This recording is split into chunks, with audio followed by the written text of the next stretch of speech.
അപ്പൊ ഈ കാവൽപ്പുരമറ്റത്ത് ദൈവത്തിന്റെ ദാസൻ അടയ്ക്കപ്പെട്ടപ്പോൾ വീണ്ടും യഹോവയുടെ അരുളപ്പാടുണ്ടായി. ദൈവത്തിന്റെ അരുളപ്പാട് ഒരു പ്രാവശ്യം കേട്ട് നിൽക്കാനുള്ളതല്ല, പിന്നെയും നീ അരുളപ്പാട് പ്രാപിച്ചുകൊണ്ടിരിക്കണം. ഈ ദൈവത്തിന്റെ ദാസന് ഇരമ്യാവിന്റെ ഒരു പ്രത്യേകത, 3 കാലഘട്ടത്തിൽ പ്രവചിക്കാൻ ദൈവം തന്റെ ദാസന് കൃപ കൊടുത്തു. അതായത് പ്രവാസത്തിന് മുമ്പ്, പ്രവാസകാലത്ത്, പ്രവാസത്തിന് ശേഷം എന്ന് പറഞ്ഞതിൻ്റെ അർത്ഥം തൻ്റെ വാ കൊണ്ട് പറഞ്ഞത് തൻ്റെ കണ്ണുകൊണ്ട് കാണുവാൻ ദൈവം കൃപ നൽകി. ഓരോ വാക്കും ദൂതാ. ഇന്ന് രാവിലെ നിന്റെ വാ കൊണ്ട് അരുളി ചെയ്ത ചിലത് നിന്റെ കണ്ണുകൊണ്ട് കാണാൻ ദൈവം നിനക്ക് ഭാഗ്യം തരും. അബോ റഗോനി ഹത്തുനിയ, നിന്റെ വാ കൊണ്ട് പറഞ്ഞത് ഓ ഷബ റഖുനിയ, നിന്റെ കണ്ണുകൊണ്ട് കാണാൻ ദൈവം നിനക്ക് ഭാഗ്യം തരും. ശ്വാസത്തോടെ കരമടിച്ച് വാ തുറന്ന് പറ, ഓ ഷബ റഖുനി. മക്കളെ, നിന്റെ വാ കൊണ്ട് പറഞ്ഞത് വിശ്വാസത്തോടെ, സഹോദരി മാതാവേ, നിന്റെ വാ കൊണ്ട് പറഞ്ഞത് നിന്റെ കണ്ണുകൊണ്ട് കാണാൻ ദൈവം നിനക്ക് ഭാഗ്യം തരും.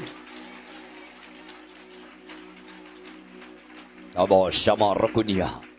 ഞാൻ പണ്ട് ഒത്തിരി കാലം TV പ്രഭാഷണം നടത്തിയിട്ടുണ്ട്. നിങ്ങളെ കേട്ടിട്ടുണ്ട്, യൂട്യൂബിലൊക്കെ നിങ്ങൾ ഇപ്പോഴും കേൾക്കുന്നുണ്ടല്ലോ. അപ്പോൾ ആ TV പ്രഭാഷണം കേട്ടപ്പോൾ ഒത്തിരി ആളുകൾ എന്നെ ഫോണിൽ വിളിക്കുമായിരുന്നു. ഒരു ഹൈന്ദവ സഹോദരി കൂടെ എന്നെ വിളിക്കും. ഇവിടെ ഭർത്താവും മദ്യപാനിയാണ്, കുടിയനാണ്, ഉപദ്രവിയാണ്. അപ്പോൾ കൂടെ എന്നെ വിളിക്കും. ഒരു ദിവസം എന്നെ വിളിച്ചിട്ട് ചോദിച്ചു, പാസ്റ്റർ, ദൈവം എൻ്റെ പ്രാർത്ഥനയ്ക്ക് ഉത്തരം തരില്ലേ? ഞാൻ പറഞ്ഞു, ദൈവം നിന്റെ പ്രാർത്ഥനയ്ക്ക് ഉത്തരം തരും. അവൾ നിരാശയോട് വീണ്ടും എന്നോട് ചോദിച്ചു, അതിനി എന്നാ? ഞാൻ ചത്ത ശേഷമാണോ? എൻ്റെ കണ്ണടഞ്ഞ ശേഷമാണോ? എനിക്ക് വലിയ പ്രയാസം തോന്നി. പെട്ടെന്ന് പരിശുദ്ധാത്മാവിൻ്റെ മേൽ വന്നു. ദൈവാത്മാവ് അവളോട് പറയാൻ പറഞ്ഞു, നിന്നോട് ദൈവമാണ് അരുളി ചെയ്തതെങ്കിൽ അതിൻ്റെ നിവർത്തി കാണാതെ നിന്റെ കണ്ണടയാൻ ദൈവം സമ്മതിക്കത്തില്ല. അബോ റൊക്കോനി സംധനതിയ. സഭയ്ക്ക് വേണ്ടി, ദേശത്തിന് വേണ്ടി, തലമുറകൾക്ക് വേണ്ടി കരയുന്ന പിതാവേ, കരയുന്ന മാതാവേ, ദൈവത്തിന്റെ ആത്മാവ് ഇന്ന് രാവിലെ നിന്നോട് അരുളപ്പാടായി വിളിച്ചു പറയുന്നു. പരിശുദ്ധാത്മാവ് നിന്നോട് പ്രവചിപ്പാൻ പറയുന്നു. സ്വർഗ്ഗത്തിലെ ദൈവമാണ് നിന്നോട് ആലോചന പറഞ്ഞതെങ്കിൽ നിന്റെ കണ്ണുകൊണ്ടത് കാണും. നിന്റെ കണ്ണുകൊണ്ടത് കാണും. അത് കാണാതെ നിന്റെ കണ്ണടയാൻ ദൈവം സമ്മതിക്കില്ല. ശക്തിയോടെ ആരാധിച്ചോ, ശക്തിയോടെ ദൈവത്തെ സ്തുതിച്ചോ.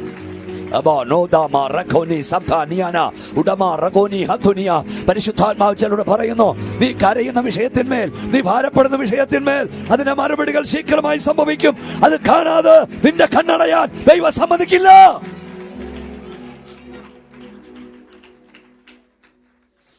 Hallelujah, hallelujah, hallelujah. കാരാഗ്രഹത്തിൽ ഇരമ്യാവ് കിടക്കുമ്പോൾ യഹോവയുടെ അരുളപ്പാട് പിന്നെയും ഉണ്ടായി. എന്താ അരുളപ്പാടുണ്ടായത്? നിന്റെ ഇളയപ്പനായ ശലൂമിന്റെ മകൻ ഹലമയേൽ നിന്റെ അടുക്കൽ വരും. അവന്റെ വസ്തു നീ വിലയ്ക്ക് വാങ്ങണം. അതാധാരം എഴുതണം, മുദ്ര വെക്കണം. എവിടെ കിടക്കുമ്പോഴാ പറഞ്ഞേ? കാരാഗ്രഹത്തിൽ കിടക്കുമ്പോൾ. അടുത്ത വാക്യം എന്താ വായിച്ചെന്നറിയാമോ? ദൈവം തമ്പുരാൻ അരുളപ്പാട് പറഞ്ഞു. അടുത്ത വാക്യം എന്താ? അതുപോലെ തന്നെ ഹനമയേൽ എവിടെ വന്നു? കാരാഗ്രഹത്തിൽ, കുണ്ടറയിൽ ഇരമ്യാവ് കിടക്കുന്നിടത്ത് വന്നു. ഞാൻ ചോദിക്കട്ടെ, ആരാ ഹനമയേലിനോട് പറഞ്ഞേ? No email, no WhatsApp, no phone. കാരാഗ്രഹത്തിൽ കിടക്കുന്ന ഇരമ്യാവിനെ ഹനമയേലിനെ വിവരം അറിയിക്കാൻ ഒരു മാർഗവും ഇല്ല. എന്നാൽ ഇരമ്യാവിനോട് പറഞ്ഞ ദൈവം ഹനമയേലിനോട് കൽപ്പിച്ചു. നിന്നോട് പറഞ്ഞ ദൈവം ചിലരോട് കൽപ്പിക്കും. ഹല്ലേലൂയ. ഏലിയാവിനോട് പറഞ്ഞ ദൈവം കാക്കയോട് കൽപ്പിക്കും, ഫറവോനോട് കൽപ്പിക്കും.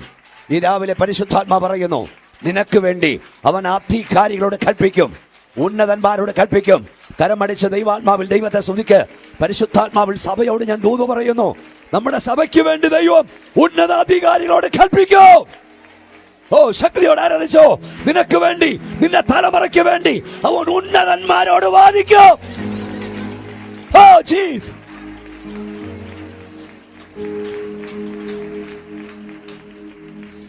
നിന്നോട് അരുളപ്പാട് പറഞ്ഞവൻ ഹനമയേലിനോടും പറയും. മോശം യിത്രോവിന്റെ ആടുകളെ തുവയിച്ചുകൊണ്ട് മിഥ്യാനിൽ കിടക്കുകയാണ്. അപ്പോഴാണ് ദൈവദർശനം ഉണ്ടായത്. നീ നിന്റെ ജനത്തിന്റെ നേതാവാക്കി ഞാൻ നിന്നെ കണ്ടു, നിന്നെ ഞാൻ അങ്ങോട്ട് അയക്കാൻ പോവാണ്. അപ്പം മോശ പറഞ്ഞു, എന്നെ കൊണ്ട് വയ്യ, എന്നെ കൊണ്ട് വയ്യ, എന്നെ കൊണ്ട് തന്നെ വയ്യ. 3 തവണ അവൻ പറഞ്ഞു, എന്നെ കൊണ്ട് വയ്യ. ഈ രാവിലെ ഞാൻ പറയാം, ദൈവം നിന്നെ ഏകയായി വിളിച്ചെങ്കിൽ അവിടെ നിൽക്കാനുള്ള അഭിഷേകം നിന്റെ മേൽ തന്നിട്ടുണ്ട്. ദൈവം നിനക്കൊരു ദർശനം തന്നെങ്കിൽ അത് പൂർത്തീകരിക്കാനുള്ള അഭിഷേകവും ദൈവം നിന്റെ മേൽ തന്നിട്ടുണ്ട്. ആശ പറഞ്ഞു, എന്നെ കൊണ്ട് വയ്യ. അപ്പം തമ്പുരാൻ പറഞ്ഞു, നിന്റെ സഹോദരനായ അഹരോൻ, അവന് നല്ലവണ്ണം സംസാരിക്കാൻ അറിയാം, അവന് നീ വാക്ക് പറഞ്ഞു കൊടുക്കണം.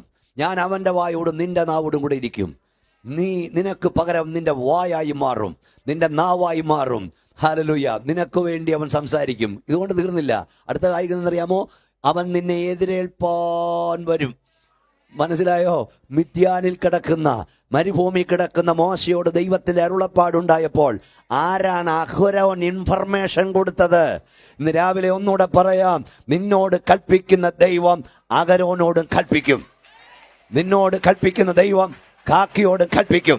ദാനിയേലെ നിന്നോട് കൽപ്പിച്ച ദൈവം സിംഹത്തോട് കൽപ്പിക്കും. കുഞ്ഞെ, നിനക്ക് വേണ്ടി ദൈവം ചിലരോട് കൽപ്പിക്കും.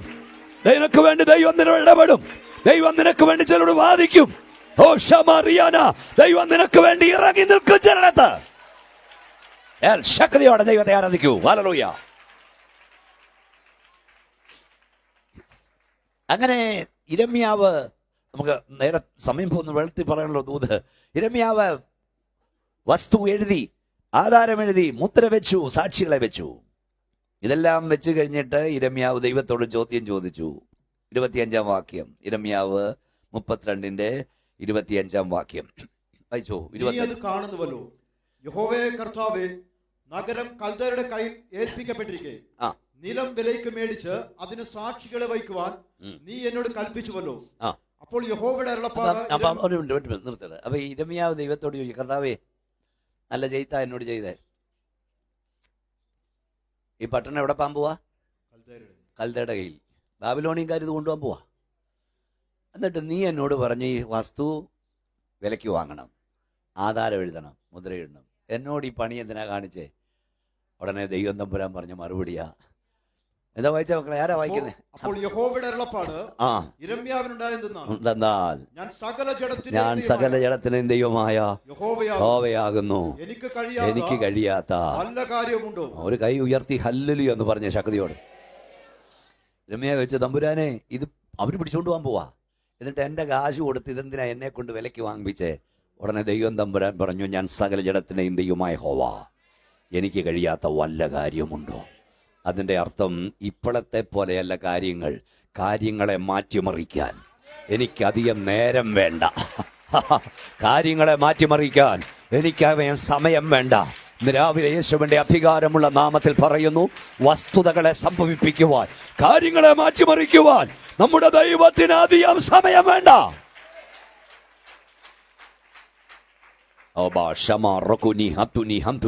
ഈ രാവിലെ പരിശുദ്ധാത്മാ പറയുന്നു, തിരികെ വരില്ലെന്ന് നീ ചിന്തിക്കുന്ന ചിലതിനെ ദൈവം തിരികെ വരുത്തും. മടക്കി കിട്ടില്ലെന്ന് ചിന്തിക്കുന്ന ചിലതിനെ ദൈവം മടക്കി തരും. നിന്റെ തലമുറ മടങ്ങി വരില്ലെന്ന് ചിന്തിക്കുന്നെങ്കിൽ ദൈവനെ മടക്കി വരുത്തും. ഒരിക്കലും വരില്ലെന്ന് ചിന്തിക്കുന്നത് തിരികെ വരും. യേശുവിൻ നാമത്തിൽ പറ, തിരികെ കിട്ടില്ലെന്ന് ചിന്തിക്കുന്ന ചില നന്മകൾ ദൈവം തിരികെ തരും. മടങ്ങി വരില്ലെന്ന് ചിന്തിക്കുന്ന ചിലത് യേശുവിന്റെ നാമത്തിൽ മടങ്ങി വരും. എല്ലാവരും കരമടിച്ച് ആരാധിച്ചാണ് ശക്തിയോടെ.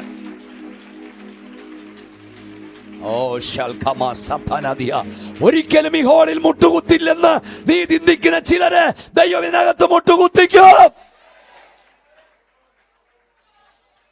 നമുക്ക് കഴിയുന്ന ഒരു കാര്യം പറയാം, നമ്മെ കൊണ്ട് കഴിയാത്ത ദൈവത്തെ കൊണ്ട് കഴിയും.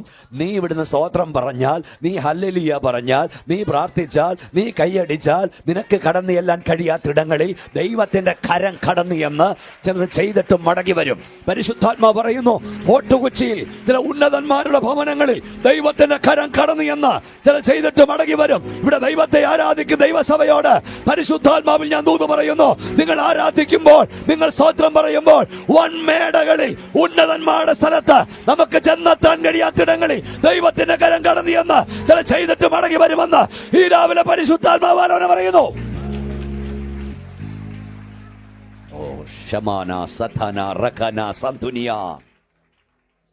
ഹല്ലേലൂയ. ഹല്ലേലൂയ. നമ്മുടെ ദൈവത്തിന് കാര്യങ്ങളെ മാറ്റിമറിക്കാൻ അധികം നേരം വേണ്ട. സെക്കൻഡുകൾ മതി. മിനിറ്റുകൾ വേണ്ട, സെക്കൻഡുകൾ മതി. സിംഹാസനത്തിലിരുന്ന് ഇതെന്റെ ധനമാഹാത്മ്യത്തിനായി പണിത മർമ്മം മഹതിയാം ബാബിലോൺ അല്ലയോ എന്ന് ചോദിച്ച നെബൂഖദ്നേസർ സെക്കൻഡുകൾക്കുള്ളിൽ ഭാവം മാറി, രൂപം മാറി, കാളയെപ്പോലെ പുല്ല് തിന്നുന്നവനായി. 1 മണിക്കൂർ മുമ്പ് വരെ അവൻ സിംഹാസനത്തിൽ നിന്നെങ്കിൽ അടുത്ത മണിക്കൂർ കാളയെപ്പോലാക്കി. അവന്റെ മകനായ ബെൽഷസ് അവന്റെ വലിയ കൊട്ടാരത്തിൽ ദർബാർ ഹാളിൽ അംഗരക്ഷകരുടെ അകമ്പടിയോട് അവരെല്ലാവരുടെ ചുറ്റും നിന്ന് രാജാവേ നീ കുറവില്ലാത്തവൻ, രാജാവേ നീ കുറവില്ലാത്തവൻ, രാജാവേ നീ കുറവില്ലാത്തവൻ പാടിക്കൊണ്ടിരിക്കുകയാണ്. ടൈറ്റ് സെക്യൂരിറ്റിയുള്ള ദർബാർ ഹാൾ. ഈ ചെക്ക് പോലും നമ്മുടെ ഭാഷയിൽ പറഞ്ഞാൽ കടന്നു ചെല്ലാൻ കഴിയില്ല. ഒരു കയ്യോ കാലോ അനക്കാൻ കഴിയാത്ത സെക്യൂരിറ്റിയുള്ള ആ ഹാളിൽ രാജാവേ നീ കുറവില്ലാത്തവൻ, കുറവില്ലാത്തവൻ, കുറവില്ലാത്തവൻ പാടിക്കൊണ്ടിരിക്കുമ്പോൾ തെറ്റുപറ്റാത്തൊരു ത്രാസുമായി ഒരു കരം ആ ഹോളിൽ വെളിപ്പെട്ടു. ഓഹോ ഹല്ലേലൂയ. ആ കരം അവനെ തൂക്കിയെടുത്ത ആ ത്രാസിലൊക്കെ ഒരൊറ്റ ഏറെറിഞ്ഞു. സെക്കൻഡുകൾക്കുള്ളിൽ ആ ത്രാസ് അവനെ തൂക്കി. എന്നിട്ട് റിസൾട്ട് അവിടെ എഴുതി, മെനെ മെനെ തെക്കലോ ഫാർസീൻ, ഞാൻ നിന്നെ തൂക്കി നോക്കി കുറവുള്ളവനായി കണ്ടിരിക്കുന്നു. നിന്റെ രാജ്യം താൻ വിഭജിക്കും. ഈ രാത്രി നീ കൊല്ലപ്പെടും. അവന്റെ ഏപ്പുകൾ ആടി. ഒരു സെക്യൂരിറ്റിയും അതിനെ തടയാൻ കഴിയില്ല കേട്ടോ. ഏത് സെക്യൂരിറ്റിക്കുള്ളിലും കടന്നു വരാൻ കഴിയുള്ള ഒരു കരമുണ്ട്. അതാണ് നീ സേവിക്കുന്ന നിന്റെ ദൈവത്തിന്റെ കരം. ബലഹീന വിശ്വാസിയെ, പാവപ്പെട്ട ദൈവമേ, നീ കരഞ്ഞാൽ എല്ലാ സെക്യൂരിറ്റികളെയും ഭേദിച്ചുകൊണ്ട് ദൈവത്തിന്റെ കരം ഇറങ്ങി വരും.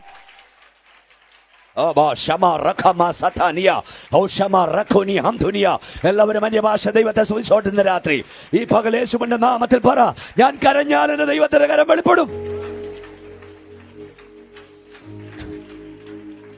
മണിക്കൂറുകൾ മുമ്പ് വന്ന് അംഗരക്ഷകരുടെ നടുവിൽ നിന്ന് കുറവില്ലാത്തവൻ കുറവില്ലാത്തവൻ എന്ന പാട്ട് കേട്ടുകൊണ്ടിരുന്നവൻ ഇപ്പോൾ 1 മണിക്കൂർ കൊണ്ട് നിഷ്കാസനായി സിംഹാസനത്തിൽ നിന്ന്. ദൈവകുഞ്ഞെ, നിന്റെ അവസ്ഥ മാറ്റാൻ ദൈവത്തിന് അധിക നേരം വേണ്ട. നമ്മുടെ അവസ്ഥ മാറ്റാൻ ദൈവത്തിന് അധിക നേരം വേണ്ട. ഇപ്പോഴത്തെ സാഹചര്യം കണ്ടുകൊണ്ട് ഒന്നിനെയും വിലയിരുത്തരുത്. Your present situation is not your final destination. Praise the lord. The best is not to come. നിന്റെ ഇപ്പോഴത്തെ സാഹചര്യങ്ങൾ, remember that your present situation is not your final destination. The best is yet not to come. നിന്റെ ഇപ്പോഴത്തെ സാഹചര്യം നിന്റെ ആത്യന്തിക ലക്ഷ്യസ്ഥാനമല്ല. ആ ലക്ഷ്യസ്ഥാനത്തേക്കുള്ള യാത്രയിലാണ് നമ്മൾ. ഒന്നുകൂടെ പറയാം, 23-ാം സങ്കീർത്തനം നമുക്ക് വളരെ ഇഷ്ടം. 23-ാം സങ്കീർത്തനം ഒന്ന് പറഞ്ഞേ, ഒന്നിച്ച്. യഹോവ ഒരുമിച്ച് പറ, ഒരുമിച്ച് പറ. യഹോവ എനിക്ക് പച്ചയായ പുൽപ്പുറങ്ങളിൽ സ്വസ്ഥതയുള്ള വെള്ളത്തിനകത്തേക്ക് ഉണ്ടോ. അപ്പൊ പച്ചയായ പുൽപ്പുറത്ത് അവനെ കിടത്തുന്നു, സ്വസ്ഥതയുള്ള വെള്ളത്തിലേക്ക് നടത്തുന്നു. അവിടെ അത്രയാണ് സന്തോഷം. പക്ഷെ അടുത്ത പദം, the valley of shadow of death, മരണനിഴൽ താഴ്വര. ക്രിസ്ത്യ ജീവിതം എപ്പോഴും പച്ചപ്പുല്ലൊന്നുമല്ല, എപ്പോഴും സ്വസ്ഥതയുള്ള വെള്ളം മാത്രമല്ല. കൂരിൽ താഴ്വരയുണ്ട്, മരണനിഴൽ താഴ്വരയുണ്ട്. പക്ഷെ അവിടെ നിന്നെ എൻ്റെ കർത്താവ് തനിയെ വിടില്ല, തനിയെ വിടില്ല.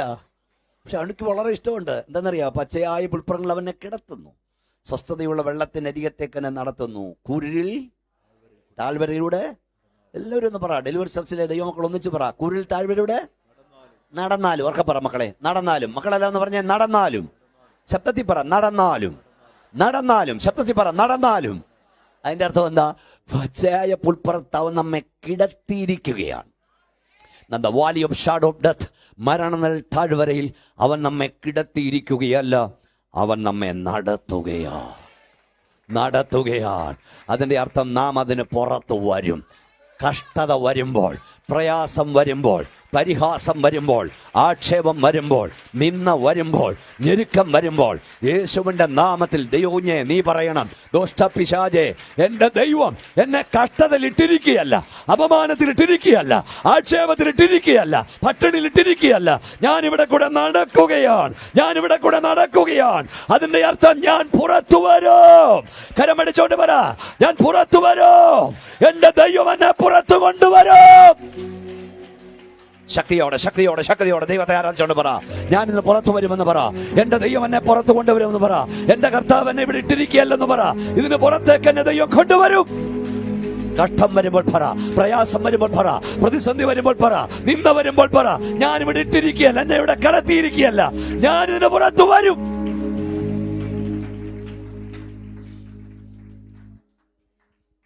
നിന്റെ ഇപ്പോഴത്തെ സാഹചര്യം നിന്റെ ആത്യന്തിക ലക്ഷ്യസ്ഥാനമല്ല. സ്തോത്രം. Price the Lord. The best is yet not to come. ഞാൻ ദൈവദാസന്മാരോട് പറയാറുണ്ട്, നിങ്ങളുടെ ശുശ്രൂഷയിൽ ശ്രേഷ്ഠമേറിയത് ഇതുവരെ വെളിപ്പെട്ടിട്ടില്ല. സ്തോത്രം പറഞ്ഞില്ല. പ്രസംഗത്തിൽ ശ്രേഷ്ഠമേത് വെളിപ്പെട്ടിട്ടില്ല. കൃപാവരത്തിൽ ശ്രേഷ്ഠമേത് ഇതുവരെ വെളിപ്പെട്ടിട്ടില്ല. വെളിപ്പെടാൻ പോകുന്നതേ ഉള്ളൂ. 4 പതിറ്റാണ്ടായി ഞാൻ പ്രസംഗിക്കുന്നു. 40 വർഷമായി ഞാൻ സുവിശേഷം പ്രസംഗിക്കുന്നു. ഞാൻ വിശ്വസിക്കുന്നു, എൻ്റെ ശുശ്രൂഷയിൽ ശ്രേഷ്ഠമേറിയത് ഇതുവരെ വെളിപ്പെട്ടിട്ടില്ല. ഇനിയും വെളിപ്പെടാൻ പോകുന്നതേ ഉള്ളൂ.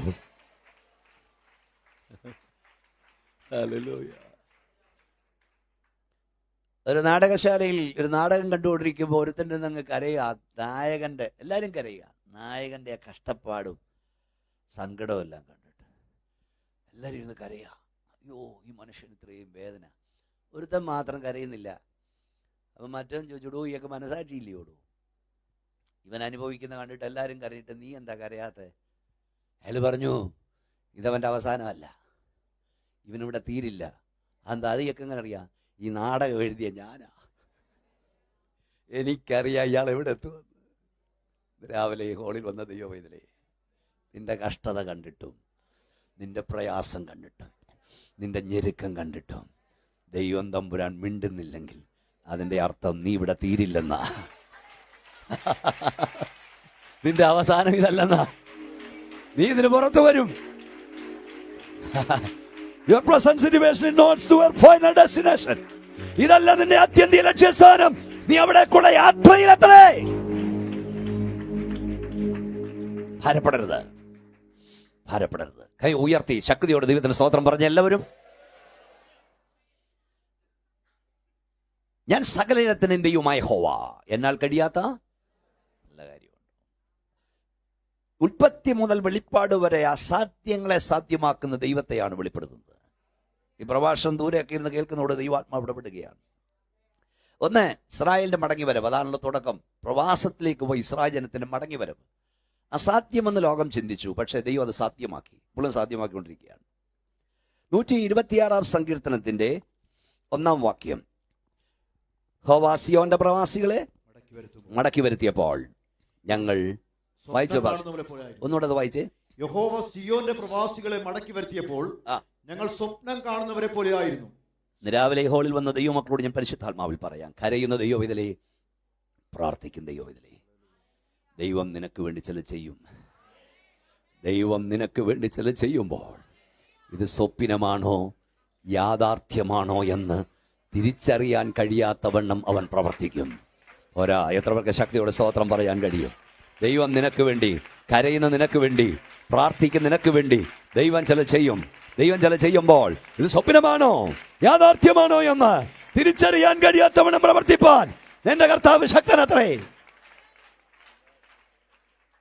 സിയോന്റെ പ്രവാസികളെ മടക്കി വരുത്തിയപ്പോൾ ഞങ്ങൾ സ്വപ്നം കാണുന്നവരെ പോലെയായിരുന്നു. ഈ സഭയെ നിൽക്കുമ്പോൾ ഇതിന്റെ ആരംഭം മുതൽ എനിക്ക് അറിയാവുന്നതുകൊണ്ട് ഞാനത് വിശ്വസിക്കുന്നു. ഇവിടെ ദൈവമക്കൾ അനുഭവിച്ചു ഇതൊക്കെ സ്വപ്നം കാണുന്നവരെ പോലെയല്ലേ. അതെന്താ സ്വപ്നം കാണുന്നവരെ പോലെ ആകാൻ കാരണം? പ്രവാസത്തിലേക്ക് പോയി ഇസ്രായേൽ ജനം മടങ്ങി വരില്ല എന്ന് അവരെ പ്രവാസികളാക്കിയവർ ചിന്തിച്ചു. പ്രവാസത്തിലേക്ക് പോയി ഇസ്രായേൽ ജനം മടങ്ങി വരില്ലെന്ന് അവരുടെ അയൽക്കാർ ചിന്തിച്ചു. പ്രവാസത്തിലേക്ക് പോയി ഇസ്രായേൽ ജനം മടങ്ങി വരില്ലെന്ന് അവരും ചിന്തിച്ചു. രാവിലെ ദൈവാത്മാവ് പറയുന്നു, സംഭവിക്കില്ലെന്ന് നിന്റെ നാട്ടുകാർ ചിന്തിക്കുന്നത്, സംഭവിക്കില്ലെന്ന് നിന്റെ അയൽക്കാർ ചിന്തിക്കുന്നത്, സംഭവിക്കില്ലെന്ന് നിന്റെ കൂട്ടായ്മയിൽ നിന്ന് സ്തോത്രം പറയുന്നവൻ പോലും ചിന്തിക്കുന്നത് ദൈവം നിനക്ക് വേണ്ടി സംഭവിപ്പിക്കും. Yes yes yes yes. നിന്നെ നോക്കി, നിന്റെ കുടുംബത്തെ നോക്കി, നിന്റെ കുഞ്ഞുങ്ങളെ നോക്കി, നിന്റെ തലമുറയെ നോക്കി ഒരിക്കലും സംഭവിക്കില്ലെന്ന് ലോകം പറയുന്നത്, നാട്ടുകാർ പറയുന്നത്, അയൽക്കാർ പറയുന്നത്, ദോഷ്ടാപിശാച് പറയുന്നത് ദൈവം നിനക്ക് വേണ്ടി സംഭവിപ്പിക്കും.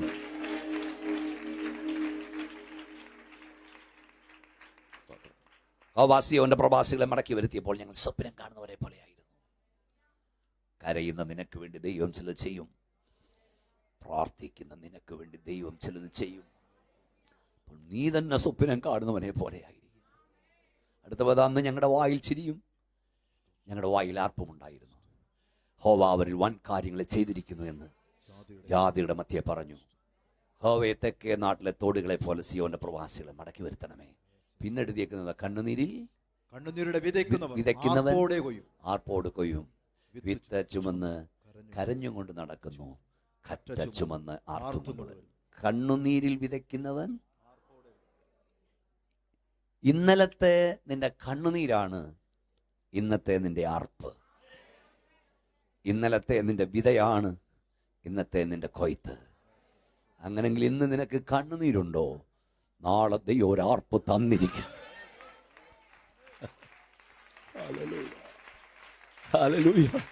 ഇന്ന് നിനക്ക് കണ്ണുനീരുണ്ടോ? നാളെ ദൈവം ഒരാർപ്പ് നിനക്ക് തരും. ഏറ്റവും എല്ലാവരും ആരാധിച്ചോ, ശക്തിയോടെ യേശുവിൻ നാമത്തിൽ പറ, ഇന്നത്തെ എൻ്റെ കണ്ണുനീരുകൾ നാളത്തെ ആർപ്പാക്കി ദൈവം മാറ്റും. ഇന്നത്തെ എൻ്റെ വിതകൾ നാളത്തെ കൊയ്ത്താക്കി ദൈവം മാറ്റും. ഇസ്രായേലിന്റെ മടങ്ങി വരവ് സംഭവിക്കില്ലെന്ന് ചിന്തിച്ചു, ദൈവരെ മടക്കി വരുത്തി. അസാധ്യങ്ങളെ സാധ്യമാക്കുന്നവനാണ് നമ്മുടെ ദൈവം. 2, അബ്രഹാമിന് ഒരു മകൻ ജനിക്കുമെന്ന് ആരും ചിന്തിച്ചില്ല. അവസാനം അബ്രഹാം പോലും സംശയിച്ചു, അല്ലെങ്കിൽ ഇസഹാക്കിന്റെ ജനനം. ഉൽപ്പത്തി പുസ്തകം 12-ാം അധ്യായം 1-ാം വാക്യത്തിലാണ് അബ്രഹാമിനെ ദൈവം വിളിക്കുന്നത്. അപ്പോൾ അബ്രഹാമിനോട് ദൈവം പറഞ്ഞു, നീ മുഖാന്തരവും നിന്റെ സന്തതി മുഖാന്തരവും ദേശത്തെ സകല ജനവും അനുഗ്രഹിക്കപ്പെടും. നിന്നെ ഞാൻ അനുഗ്രഹിക്കും, വർദ്ധിപ്പിക്കും. അപ്പൊ നിന്റെ സന്തതി മുഖാന്തരം സകല വംശങ്ങളും അനുഗ്രഹിക്കപ്പെടും. ദൈവ വാഗ്ദത്തം അബ്രഹാമിന് കൊടുത്തു. ആ വാഗ്ദത്ത നിവർത്തിക്ക് വേണ്ടി 25 വർഷം അബ്രഹാം കാത്തിരിക്കേണ്ടി വന്നു. അതിനിടയ്ക്ക് പലവട്ടം അബ്രഹാമും ദൈവവുമായി സംഭാഷണം നടന്നു. ഇടയ്ക്കൊക്കെ പുള്ളി ഒന്ന് പിണങ്ങി. 15-ാം അധ്യായത്തിൽ ദൈവം തമ്പുരാൻ അബ്രഹാമിന്റെ വീട്ടിൽ ചെന്നു. ഞാൻ നിന്റെ അതിമഹത്തായ പ്രതിഫലവാ, ഞാൻ നിന്നെ അനുഗ്രഹിക്കുമെന്നൊക്കെ പറഞ്ഞു. ദൈവം തമ്പുരാനോട് അബ്രഹാം പറഞ്ഞു, ദൈവം തമ്പുരാനെ, കുറേ നാളായി ഇത് ഞാൻ കേൾക്കാൻ തുടങ്ങിയിട്ട്, ഇനിയിപ്പം ആ പ്രതീക്ഷയൊക്കെ പോയി. പിന്നെന്തായെന്നറിയാം, എൻ്റെ ദാസനായ ദമ്മശേക്കുകാരനായ എലയാസർ എൻ്റെ മുമ്പാകെ ജീവിച്ചിരുന്നാൽ മതി. അവിടെ വഴിക്കുന്ന കേട്ടില്ലേ ദർശനത്തിൽ, ഭയപ്പെടണ്ട, ഞാൻ നിന്റെ പരിചയം നിന്റെ അതിമഹത്തായ പ്രതിഫലമാകുന്നു. അതിന് അബ്രാം, കർത്താവായ യഹോവേ, നീ എനിക്ക് എന്തു തരും? ഞാൻ മക്കളില്ലാത്തവനായി നടക്കുന്നുവല്ലോ. എന്റെ അവകാശി ദമ്മേശക്കുകാരനായ ഈ എലിയാസറത്രേ എന്ന് പറഞ്ഞു. അടുത്ത വാക്യം, നീ എനിക്ക് സന്തതിയെ തന്നിട്ടില്ല, എന്റെ വീട്ടിൽ ജനിച്ച ദാസൻ എന്റെ അവകാശിയാകുന്നു എന്നും അബ്രാം പറഞ്ഞു. അടുത്തത്, അവൻ നിന്റെ അവകാശിയാകയില്ല, നിന്റെ ഉദരത്തിൽ നിന്ന് പുറപ്പെടുന്നവൻ തന്നെ നിന്റെ അവകാശിയാകും എന്ന് അവന് യഹോവയുടെ അരുളപ്പാടുണ്ടായി. അടുത്തത്, പിന്നെ അവൻ അവനെ പുറത്തു കൊണ്ടു. പിന്നെ തമ്പുരാൻ ചെയ്ത്, ഇനി എല്ലാവരും നോക്കി ഈ വാക്യത്തിൽ കുറിച്ചിരിക്കുന്നത്. പിന്നെ ദൈവം തമ്പുരാൻ എന്തറിയാം, ഇത് പറഞ്ഞിട്ട് അവന് മനസ്സിലാകാതെ വന്നപ്പം അബ്രഹാമിനെ കൈക്ക് പിടിച്ച് നിലാവുള്ള രാത്രിയിൽ കൂടാരത്തിന് പുറത്ത് കൊണ്ടുവന്നിട്ട് ആകാശത്തോട് നോക്കിയിട്ട് പറഞ്ഞു, മതി, ആകാശം നോക്കിയിട്ട് പറഞ്ഞു നക്ഷത്രത്തെ എണ്ണാൻ പറഞ്ഞു. ഇങ്ങോട്ട് നോക്കിയേ, എന്താ എണ്ണാൻ പറഞ്ഞു? നക്ഷത്രങ്ങൾ. ഞാൻ ചിലപ്പോഴൊക്കെ പറയും, ദൈവവാഗ്ദത്തത്തെ സംശയിക്കുന്നവനെ കൊണ്ട് ദൈവം നക്ഷത്രം എണ്ണിക്കുമെന്ന്. ഇത് ഈ നക്ഷത്രം എണ്ണാന്ന് പറഞ്ഞ നക്ഷത്രം എണ്ണാൻ തുടങ്ങി. 1, 2, 3, 1 എണ്ണി തീരുന്നോ? ഇല്ല. നക്ഷത്രം എണ്ണിയിട്ടുണ്ടോ? ആകാശത്ത് എത്ര നക്ഷത്രം ഉണ്ടെന്ന് അറിയാവോ? 10,000 കോടി നക്ഷത്രങ്ങൾ ചേർന്നാണ് ഒരു ഗാലക്സി. നക്ഷത്രത്തിന്റെ വലിപ്പം അറിയാവോ? നമ്മുടെ ഭൂമിയുടെ കോണ് പോലും നമ്മൾ കണ്ടിട്ടില്ല. ഭൂമി എത്ര വലുതാണെന്നറിയാമോ? ഈ ഭൂമിയെ പോലെയുള്ള, എല്ലാവരും ശ്രദ്ധിച്ചു കേട്ടെ, ഈ ഭൂമിയെ പോലെയുള്ള 13 ലക്ഷം ഭൂമിമാർ ഒരു സൂര്യകോളത്തിൽ കൊള്ളും. കൊട്ടയ്ക്കകത്ത് അമ്മച്ചിമാർ പപ്പടം പൊള്ളിച്ചിടുന്ന പോലെ 13 ലക്ഷം ഭൂമി എന്തിക്കൊള്ളും? സൂര്യനെ. അങ്ങനെ 13 ലക്ഷം ഭൂമിമാരെ ഉൾക്കൊള്ളുന്ന സൂര്യനെ പോലെയുള്ള 2 ലക്ഷം സൂര്യന്മാർ ഒരു നക്ഷത്രത്തിൽ കൊള്ളും. നമ്മളാ പൊട്ടുപോലെ കാണുന്ന സാധനമില്ലേ, ആ നക്ഷത്രത്തിൽ 13 ലക്ഷം ഭൂമിമാരെ ഉൾക്കൊള്ളുന്ന 2 ലക്ഷം സൂര്യന്മാർ എവിടെ കൊള്ളും? ഒരു നക്ഷത്രത്തിൽ. അങ്ങനെ എത്ര നക്ഷത്രമാ? കോടാനുകൂടി. എളുപ്പം മനസ്സിലാക്കാം. നമ്മുടെ ഈ കടൽ തീരത്തെ മണൽത്തരി ഉണ്ടല്ലോ, കടൽ തീരത്തെ മണൽത്തിരി, അത്ര മണൽത്തരികളുടെ എണ്ണത്തോളം നക്ഷത്രങ്ങൾ ആകാശഗംഗയിലുണ്ടെന്ന്. ഇവയ്ക്കൊക്കെ പേർ വിളിക്കുന്ന ദൈവം, ഇവയ്ക്ക് റൂട്ട് നിശ്ചയിച്ച ദൈവം, സകലത്തെ നിന്റെ ശക്തിയാ വ്യാപാര ശക്തിയാൽ വഹിക്കുന്ന ദൈവം, ആ ദൈവത്തെ അപ്പച്ചാ ഡാഡി എന്ന് വിളിക്കാൻ കൃപ കിട്ടിയവനാ ഇവിടെ ദൈവത്തെ ആരാധിച്ചോണ്ടിരിക്കുന്നത് മറക്കരുത്. ഓ സ്തോത്രം സ്തോത്രം. നമ്മുടെ ദൈവം ആരാ? നമ്മുടെ കുഞ്ഞുങ്ങളൊക്കെ ഇത് മനസ്സിലാക്കണം. നീ സേവിക്കുന്ന ദൈവം ആരാ? ജ്ഞാനത്തോടാകാശത്തെ വാർത്തെടുത്തവൻ, ഭൂമിയെ വെള്ളത്തിന്മേൽ വിരിച്ചവൻ. കയ്യൊന്നടിച്ചോ. ജ്യോതി നൽകും സൂര്യ ചന്ദ്ര താരവൃന്ദത്തെ ഓടിയോടുവാനത്തിൽ തൂക്കിയവനാം, ജ്ഞാനത്തോടാകാശത്തെ വാർത്തെടുത്തവൻ, വെള്ളത്തിന്മേൽ വിരിച്ചവൻ.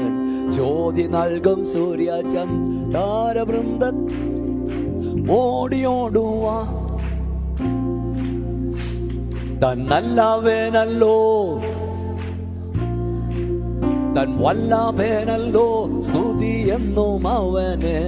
താൻ ഉന്നതനല്ലോ, കൃപ ചെയ്തിടുമല്ലോ, തൻ സന്നിധിയിലെന്നും പ്രമോദമുണ്ടല്ലോ. താൻ ഉന്നതനല്ലോ,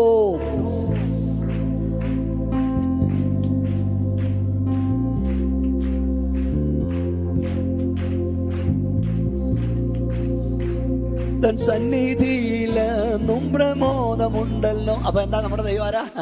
ജ്ഞാനത്തോടെ ആകാശത്തെ വാർത്തെടുത്തവൻ, ഭൂമിയെ വെള്ളത്തിന്മേൽ വിരിച്ചവൻ, ജ്യോതി നൽകും സൂര്യ ചന്ദ്രഗോളങ്ങളെ മോടിയോട് വാനത്തിൽ തൂക്കിയവൻ. ചേപ്പനം പറഞ്ഞു, അവന്റെ വ്യക്തിയുടെ മഹാത്മ്യ നിമിത്തം അവയിൽ ഒന്നുപോലും കുറഞ്ഞു കാണില്ല. തമ്പുരാൻ അബ്രഹാമിനെ വിളിച്ച് നക്ഷത്രത്തെ എണ്ണാൻ പറഞ്ഞതടാ കുഞ്ഞേ, ഈ നക്ഷത്രങ്ങളെ കണ്ടോ, ഇതിന്റെ വലിപ്പം കണ്ടോ, ഇവയ്ക്ക് റൂട്ട് നിശ്ചയിച്ചവൻ, ഇവയ്ക്ക് പേർ വിളിച്ചവനാണ് ഞാൻ. എനിക്ക് നിനക്ക് 100-ാം വയസ്സൊരു കൊച്ചിനെ തരുന്ന വലിയ കാര്യമാണോ? മക്കളെ, വലിപ്പം മനസ്സിലായോ? ഈ ദൈവത്തിനൊരു നരകമുണ്ടാക്കുന്ന വലിയ കാര്യമല്ല, ഈ ദൈവത്തിന് സ്വർഗം ഉണ്ടാക്കുന്ന വലിയ കാര്യമല്ല. അവനെ കൊണ്ട് അസാധ്യമായതൊന്നുമില്ല. നീ ഇന്ന് രാവിലെ ഏത് ഭാരത്തോടെ അതിനകത്ത് വന്നത്? നീ ഞരങ്ങുന്ന വിഷയത്തിന്മേൽ അത്ഭുതം ചെയ്യുവാൻ എൻ്റെ ദൈവത്തിന് കഴിയും. നമ്മുടെ ദൈവത്തെ കൊണ്ട് കഴിയാത്ത ഒന്നുമില്ല. ഒരൊറ്റ വാക്കിനാൽ സകലത്തെ ഉളവാക്കിയ ദൈവത്തിന് ഇന്ന് രാവിലെ നിന്റെ പ്രശ്നത്തിന്മേൽ ഒരു വാക്ക് കൽപ്പിച്ചാൽ പരിഹാരമാകും. ഹല്ലേലൂയ. അങ്ങനെ അബ്രഹാം ദീർഘനാൾ കാത്തിരുന്നു. 18-ാം അധ്യായത്തിൽ വീണ്ടും അബ്രഹാമിന്റെ വീട്ടിൽ 3 ദൂതന്മാർ വരുന്നു. അത് ദൈവമാണെന്ന് ഞാൻ വിശ്വസിക്കുന്നു. എടുത്ത് വായിക്കാൻ നേരമില്ലാത്തതുകൊണ്ടാണ്. അവർ പോകാൻ ഇറങ്ങുമ്പോൾ അബ്രഹാമിനോട് പറയുന്നു, അടുത്ത വർഷം ഇതേ സമയത്ത് ഞാൻ വരും, അപ്പോൾ നിനക്ക് ഒരു മകനുണ്ടാവും. ഇത് കേട്ട സാറാമ്മച്ചി കൂടാരത്തിനകത്ത് നിന്ന് ചിരിച്ചു. പൊട്ടിച്ചിരിച്ചില്ല, ഉള്ളുകൊണ്ട് ചിരിച്ചു. അട്ടഹസിച്ചില്ല, അകത്ത് നിന്ന് രഹസ്യമായി ചിരിച്ചു. പക്ഷേ കൂടാരത്തിന് പുറത്ത് നിന്നവൻ ആ ചിരി കണ്ടു, ആ ചിരി കേട്ടു. രാവിലെ ഇവിടെ ദൈവത്തെ ആരാധിക്കാൻ വന്ന ദൈവപൈതലേ, നീ രഹസ്യമായി കരയുന്നത് കാണുന്നൊരു സ്വർഗമുണ്ട്. ആരും കാണാ നീ തുടച്ച കണ്ണുനീരുകൾ അവൻ കാണുന്നുണ്ട്. നീ അടുക്കളയിൽ നിന്ന് കരഞ്ഞ കണ്ണുനീരും ബെഡ്റൂമിൽ ഒഴുക്കിയ കണ്ണുനീരും അപ്പൻ കാണാതെയും അമ്മ കാണാതെയും ഭാര്യ കാണാതെയും ഭർത്താവ് കാണാതെയും നീ തുടച്ചു കളഞ്ഞ കണ്ണുനീരുകൾ അവൻ കാണുന്ന ദൈവമാണ്. നിന്റെ ഗൽഗതങ്ങൾ അവൻ കാണുന്നവനാണ്. ഓ ഭാഷ കൊനിയ, രാവിലെ ദൈവാത്മാവ് പറയുന്നു, നീ രഹസ്യമായി കരഞ്ഞതിന് അവൻ പരസ്യമായി ഉത്തരം തരുന്ന ദൈവമാണ്. നീ ആരോടും പറയാതെ നീ ആരോടും അറിയിക്കാൻ.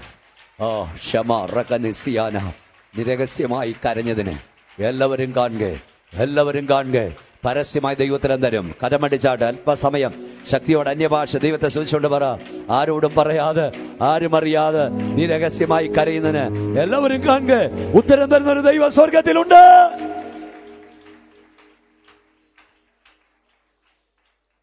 ഹല്ലേലൂയ. ദാവീദിനെ കാട്ടിൽ വിട്ടത് അവിടെ വെച്ച് തകർക്കാനായിരുന്നു. പക്ഷെ അവൻ തകർന്നില്ല.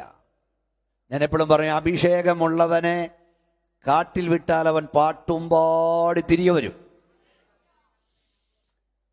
ദൈവം കണ്ടവനെ തകർക്കാൻ ലോകത്തിലൊരു ശക്തിയും കഴിയില്ല. ഒന്നുകൂടെ പറയാൻ, ദൈവം നിനക്ക് ദർശനം നൽകിയിട്ടുണ്ടെങ്കിൽ, വെളിപ്പാട് തന്നിട്ടുണ്ടെങ്കിൽ, ലോകത്തിൽ ആരെല്ലാം നിന്നെ തകർക്കാൻ നോക്കിയാലും നീ തകരില്ല. ദൈവം നിന്നെ നിവരെ നിർത്തും. ശക്തിയോടെ കരമടിച്ച് അന്യഭാഷ ദൈവത്തെ സ്തുതിച്ചേ. ഹല്ലേലൂയ. യെസ്.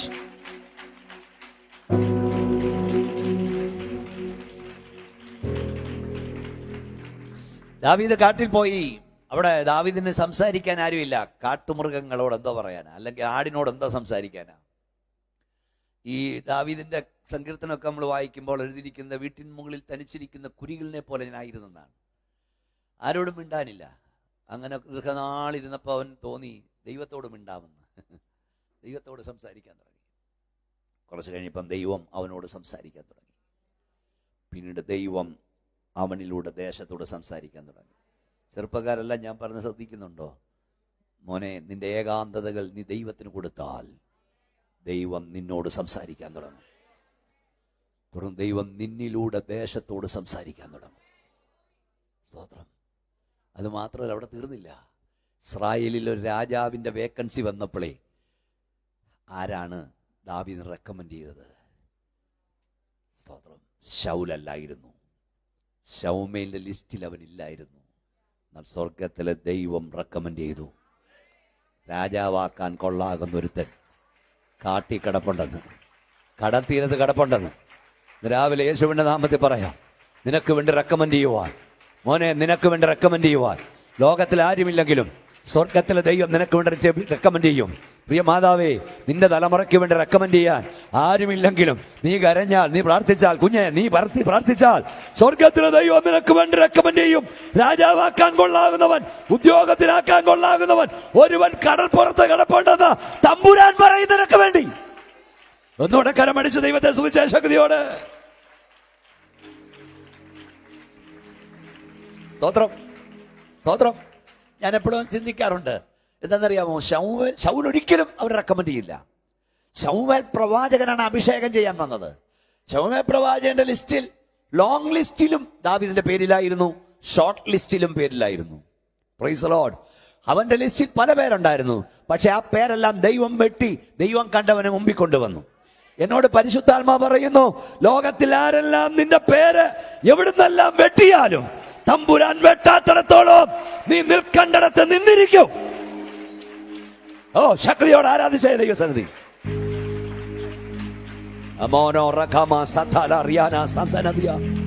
നിന്റെ സന്താനത്തിന്റെ പേര് ആരൊക്കെ എവിടുന്നൊക്കെ വെട്ടിയാലും ദൈവം തമ്പുരാൻ ടിക്കിട്ടിടത്തോളം നീ അവിടെ നിന്നിരിക്കും.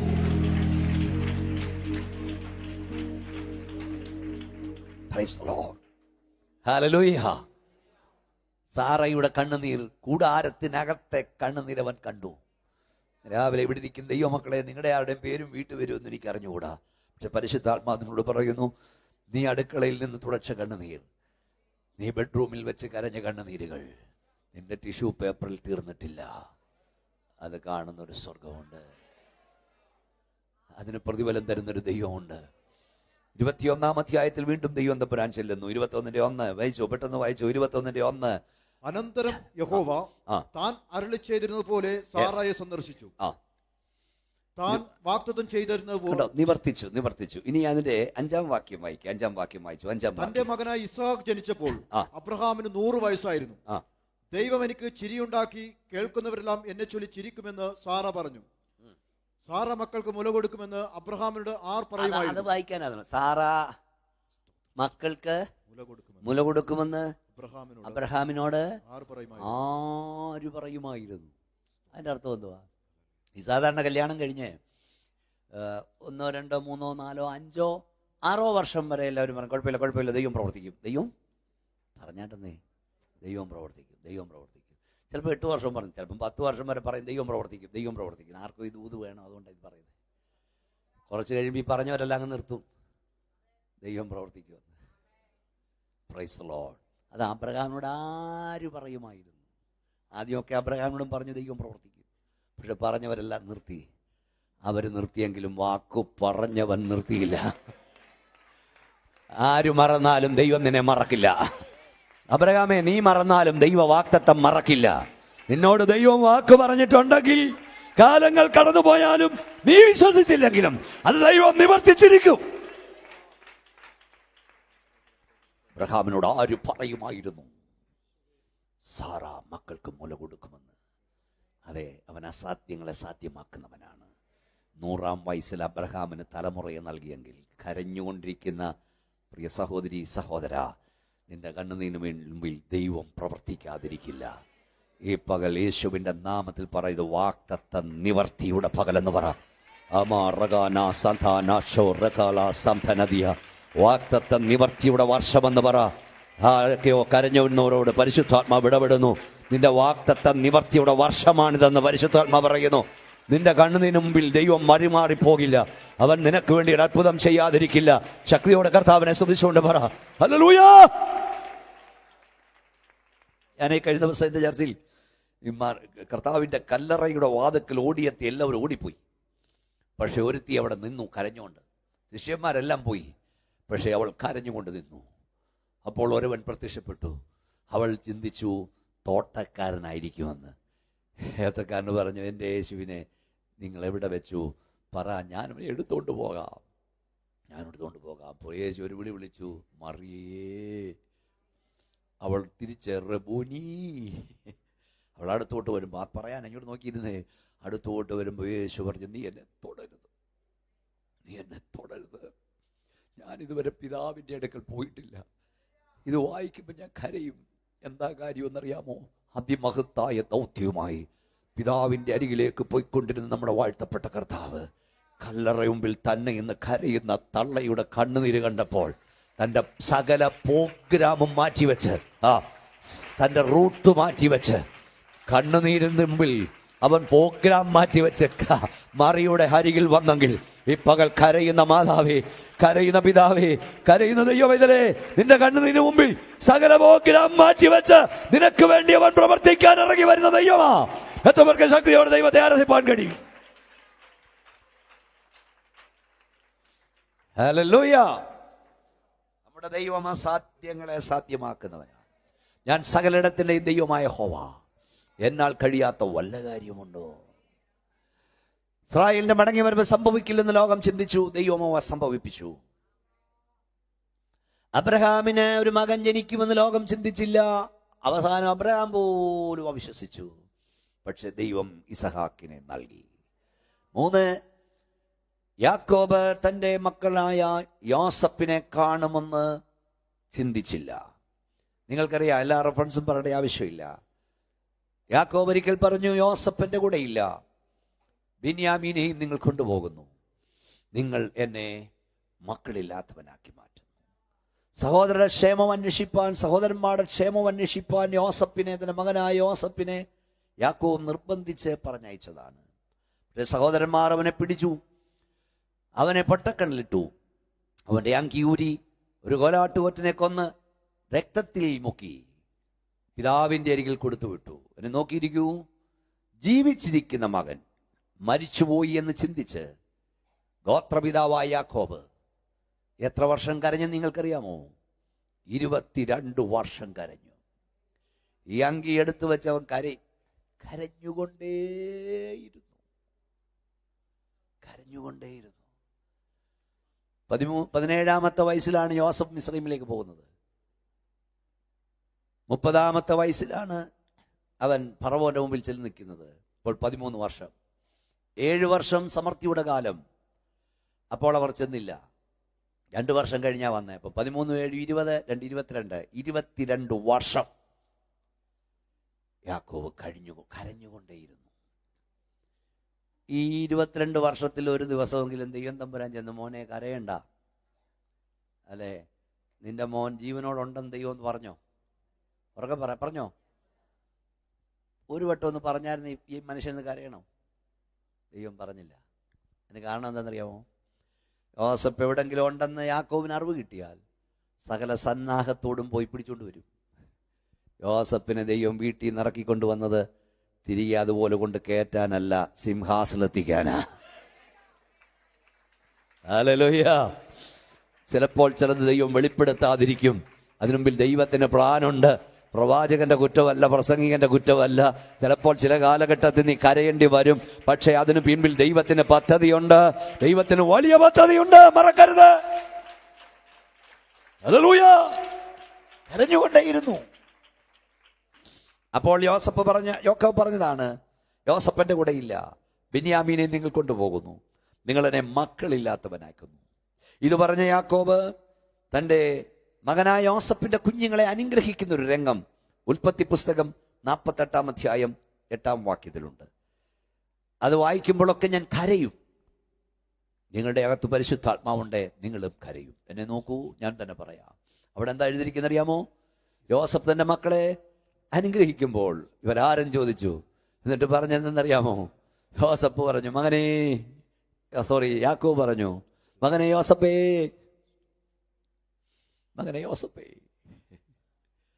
നിന്നെ കാണാമെന്ന് പോലും ഞാൻ ചിന്തിച്ചതല്ല. പക്ഷെ നിന്റെ സന്തതിയെയും കാണുവാൻ ദൈവം എനിക്ക് ഭാഗ്യം നൽകി. ഇന്ന് രാവിലെ ആരോടൊക്കെയോ ദൈവാത്മാ പറയുന്നു, നിന്റെ തലമുറയുടെ നന്മ നിന്നെ കാണിക്കത്തില്ലെന്ന് ദുഷ്ടപിശാച് പറയുന്നെങ്കിൽ നിന്റെ തലമുറയുടെ നന്മ കാണാൻ ദൈവം നിനക്ക് ഭാഗ്യം തരും. ഓ ശക്തിയോടെ നിന്റെ സന്താനത്തിന്റെ നന്മ നിന്നെ കാണിക്കത്തില്ലെന്ന് ദുഷ്ടപിശാച് പറയുന്നെങ്കിൽ നിന്റെ തലമുറയുടെ നന്മ കാണാൻ ദൈവം നിനക്ക് ഭാഗ്യം തരും. Hallelujah, hallelujah. ശക്തിയോടെ ആരാധിച്ചാട്ടെ. ഹല്ലേലൂയ. യാക്കോബ് പറഞ്ഞു, യോസേപ്പിന്റെ കൂടെയില്ല, ബെന്യാമീനെ കൊണ്ടുപോകുന്നു, നിങ്ങൾ എന്നെ മക്കളില്ലാത്തവനാക്കും. ആ വയോവൃദ്ധൻ ചിന്തിച്ചത് തൻ്റെ സന്താനങ്ങളുടെ നന്മ ഇനിയും കാണില്ലെന്ന്. ഇന്ന് രാത്രി ഇവിടെ വന്ന പകൽ നിങ്ങളോടും പരിശുദ്ധാത്മ പറയുന്നു, ഇടയ്ക്കിടയ്ക്ക് പിശാച് പറയും, നിന്റെ സന്താനത്തിന് നന്മ നിന്നെ കാണിക്കത്തില്ലെന്ന്. എന്നാൽ യേശുവിൻ്റെ നാമത്തിൽ പറയുക, എൻ്റെ തലമുറയുടെ നന്മ കാണാൻ ദൈവം എനിക്ക് ഭാഗ്യം തരും. ദൈവം എനിക്ക് ഭാഗ്യം തരും. ഹല്ലേലൂയ.